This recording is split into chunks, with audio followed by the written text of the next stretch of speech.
BNDC inapoanza si yani katika ule mlolongo wa matukio yani kwamba si hata BNDC si wewe ina ufunguzi, umeona?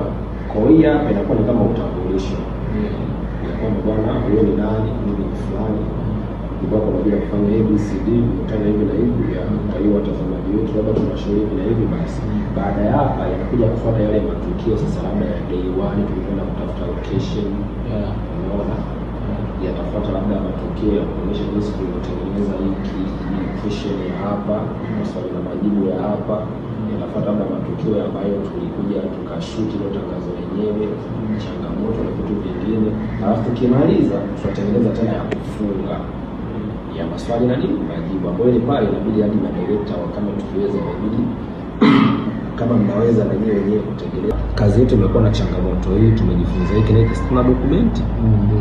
Kwa mimi ninavyoona, kwa hiyo tunachokitengeneza hapa ndio cha ufunguzi kwenye BNDC, kwamba hiki ndio cha kufungua. Kwa mtu anakuwa anajua sasa hii ndio kwa BNDC ni ya kutengeneza tangazo. Ameelezea hiki, alafu baadaye ndio matukio yanakuwa yanaonekana, alafu mwishoni na kufunga changamoto zilikuwa ni hizi na hizi na hizi. Umenipata? Mimi nimemaliza. Maswali mlango machache.